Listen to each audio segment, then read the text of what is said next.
Innal hamdalillah nahmaduhu wa nasta'inuhu wa nastaghfiruh wa na'udzu billahi min shururi anfusina wa min sayyiati a'malina. May yahdihillahu fala mudhillalah wa may yudlilhu fala hadiyalah. Asyhadu an la ilaha illallah wahdahu la syarikalah wa asyhadu anna sayyidana wa nabiyyana Muhammadan abduhu wa rasuluh la nabiyya ba'dah. Allahumma salli wa sallim wa barik ala sayyidina Muhammadin wa ala alihi wa sahbihi ajma'in, amma ba'du. Faya ayyuhan nas, faya ibadallah, usikum wa iyaya bitaqwallah faqad fazal muttaqun. Qala Allah Ta'ala fi kitabihil karim, a'udzu billahi minasy syaithanir rajim. Bismillahirrahmanirrahim. Ya ayyuhalladzina amanu taqullaha haqqa tuqatih wa la tamutunna illa wa antum muslimun.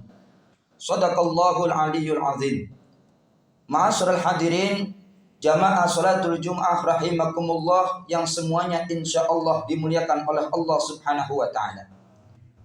Tidak ada untayan kalimat yang paling indah kita ucapkan pada kesempatan siang hari ini melainkan kalimat syukur dengan ucapan alhamdulillahi rabbil alamin atas limpahan karunia nikmat Allah yang diberikan kepada kita, baik nikmat lahiriah maupun nikmat batiniyah.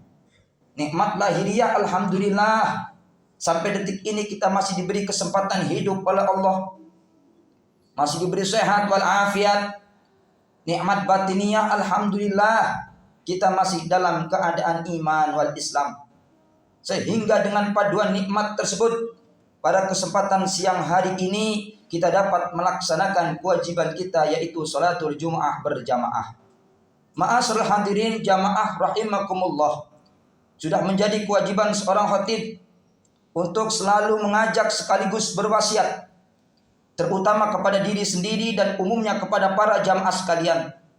Marilah kita sama-sama senantiasa meningkatkan kualitas takwa kita kepada Allah Subhanahu wa taala, yakni menjalankan apa saja yang diperintah oleh Allah dan menjauhi semaksimal mungkin apa saja yang dilarang oleh Allah. Dengan mendapat gelar predikat takwa, niscaya kita akan meraih kebahagiaan, baik bahagia di alam dunia ini maupun bahagia di akhirat nanti. Amin ya Allah ya rabbal alamin. Ma'asyiral hadirin jamaah rahimakumullah. Pada kesempatan Jumat kali ini Al-Fakir mengambil tema 4 perkara yang membuat diri seseorang menderita.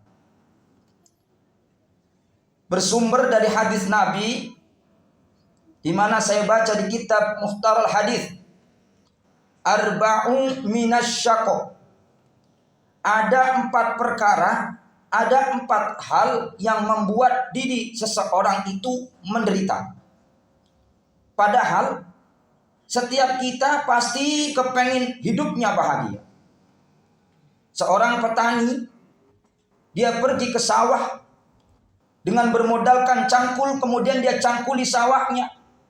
Dia bajak sawahnya dengan kerbaunya, dengan harapan 3-4 bulan mendatang memetik hasil panen yang begitu berlimpah ruah. Kerja keras yang dia lakukan tidak lain agar hidup bahagia. Seorang nelayan, dia pergi ke laut dengan bermodalkan sampan dan jaring, dia terjang ombak dan badai, nyawa taruhannya, dengan harapan bisa mendarat membawa ikan begitu banyak. Kerja keras yang dia lakukan tidak lain agar hidup bahagia. Seorang karyawan berangkat pagi pulang sore, peras keringat banting tulang. Istilah bahasa kepala buat kaki, kaki buat kepala, dengan harapan habis bulan dapat gajian. Kerja keras yang dia lakukan tidak lain agar hidup bahagia. Setiap kita pasti ingin hidupnya bahagia, tapi tidak setiap kita perilakunya membuat dirinya bahagia. Ada 4 hal yang membuat diri kita menderita. Yang pertama kata Nabi, jumudul ain, pandangan yang picik terhadap orang lain. sinis terhadap orang lain, menganggap remeh terhadap orang lain. Perbuatan semacam itu kata Nabi bisa membuat dirinya menderita, nggak tenang. Kalau kita gedeg, sewot, marah sama tetangga, kalau ada alasannya wajar. Contoh, tetangga kita minjem duit sama kita. Nanti 2 bulan saya ganti. Begitu sudah waktunya 2 bulan, nggak dibayar juga. Ditagih, marah. Nggak ditagih, pura-pura lupa. Kemudian kita sewot, kita gedeg, kita marah, wajar. Walaupun dalam agama nggak diperbolehkan seperti itu. Tapi yang aneh kadang-kadang kita nggak punya masalah, nggak punya asbab apa-apa, tiba-tiba gedeg sama tetangga. Kenapa? Karena tetangga beli mobil baru, lewat di depan rumah kita. Karena kita punya pikiran picik, pandangan picik.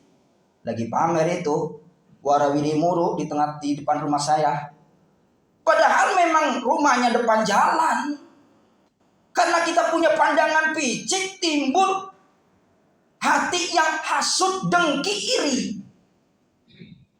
Makanya orang yang punya penyakit semacam itu, kata Nabi, sebanyak apapun penghasilan yang dia miliki, setinggi apapun jabatan yang kita raih, kalau punya penyakit picik, sinis, dengki, iri kepada tetangga, sampai kapanpun tidak akan ada rasa bahagia. Kemudian yang kedua, yang membuat diri kita menderita, qaswatul qalbi, kerasnya hati. Hatinya keras bagaikan batu. Orang yang punya hatinya keras susah untuk menerima nasihat. Baik nasihat yang datang dari dalam dirinya maupun nasihat yang datang dari luar dirinya. Apa nasihat yang datang dari dalam dirinya? Perubahan organisme tubuh kita, Pak. Kita lihat, kita tengok ke belakang. Waktu umur 17 tahun, 20 tahun, 25 tahun, bagaimana kondisi tubuh kita? Berdiri tegap, jalan pun cepat, lari pun kencang, gigi masih utuh, sanggup mengunyah apa saja, kulit masih kencang, istilah bahasa sekarang glowing, rambutnya hitam ikal berderai. Tapi begitu usia sudah lanjut, sudah masuk kepala 5, kita lihat sekarang. Gigi satu persatu permisi ninggalin kita.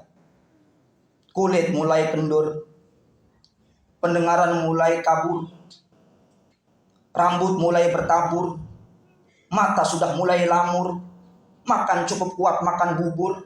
Itu bertanda kita akan masuk ke liang kubur. Nah, perubahan-perubahan seperti ini adalah nasihat buat kita. Bahwa kita harus rajin-rajin mendekatkan diri kepada Allah Subhanahu wa ta'ala. Tapi kalau orang yang hatinya keras, dianggap itu mah memang udah tua. Kalau udah tua mah gigi ompong, rambutnya ya sudah berubah, namanya tua.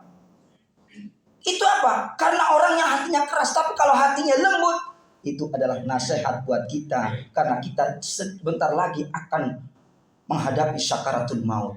Bertambah-tambahlah, bergiat-giatlah dalam beribadah kepada Allah Subhanahu wa ta'ala. Lalu nasihat yang dari luar dirinya itu apa? Fenomena alam yang kita lihat, yang kita saksikan, yang kita dengar, itu adalah nasihat buat kita. Gunung Semeru meletus. Nah, ini nasihat buat kita. Supaya apa? Supaya kita lebih dekat lagi kepada Allah. Usia yang Allah berikan kepada kita, kita nggak tahu kapan ajal akan menjemput kita. Bisa jadi di jalan, bisa jadi di kendaraan, bisa jadi di rumah, bisa jadi dalam keadaan sehat. Karena yang namanya kematian tidak harus dengan sakit. Yang namanya kematian tidak harus dengan diam di rumah. Kalau sudah Allah menghabiskan umur kita di dunia itu, maka selesailah sudah kita. Maka mumpung masih diberi kesempatan hidup, Jadilah hati-hati kita yang lembut, yang mudah menerima nasihat. Dengan cara apa? Rajin-rajinlah duduk di majlis taklim, rajin-rajinlah duduk bersama orang-orang soleh. Itu trik agar hati kita nggak keras. Lalu yang ketiga, wal hirsun, menggebu-gebu, punya keinginan yang menggebu-gebu. Setiap kita manusia di alam dunia ini pasti punya keinginan. Ingin punya rumah, ingin punya mobil, ingin punya motor, dan ingin sana, ingin sini, ingin itu, ingin ini, sudah pasti. Tapi keinginan tersebut harus dibarengi dengan penghasilan. Penghasilan 3 juta sebulan, kepengen punya mobil Alfa. Nah, stres itu orang. Jadi gak dibarengi dengan penghasilan. Keinginan yang menggebu-gebu bisa membuat orang terjerumus dalam kehancuran. Seorang pejabat yang lugu, pejabat yang jujur, gara-gara digelitikin sama istrinya, bang, lihat tetangga sebelah, pegawai baru, sudah punya rumah mewah, punya mobil, abang kan kepala bagian. Dari dulu rumah gini-gini aja, dari dulu mobil masih butut. Kata suaminya, emang gaji saya segitu-gitunya nih. Abang kan kepala bagian, ambil dulu kayak apa, sikat aja dulu kayak. Nah, orang semacam itu punya keinginan yang menggebu-gebu sehingga menghalalkan segala cara. Wal-wal kedual, tidak peduli sendal atau perdal kandal atau aspal, si penting bisa diuntal. Orang semacam itu hidupnya tidak akan ada rasa kebahagiaan. Karena apa? Karena tidak ada rasa syukurnya. Hidup ikuti kebutuhan, jangan hidup turuti keinginan. Kalau nurutin keinginan sampai kapanpun gak ada habisnya, Pak. Kita punya mobil, ngelihat tetangga mobil baru, ngiler lagi, punya keinginan yang menggebu-gebu. Akhirnya menghalalkan segala cara. Tidak ada rasa syukurnya, tidak ada rasa cukupnya. Lalu siapa yang punya rasa syukur?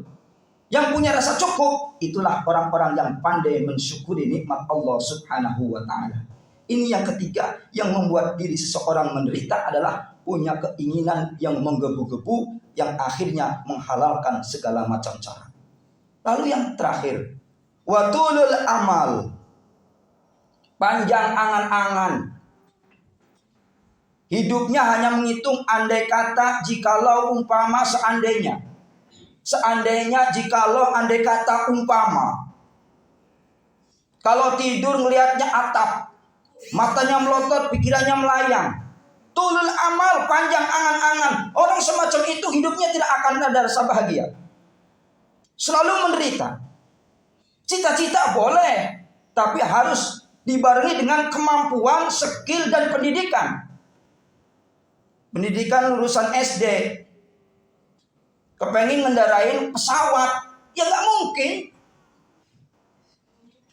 Jadi keinginan boleh, cita-cita boleh, harus dibarengi dengan skill, cita-cita, dan pendidikan.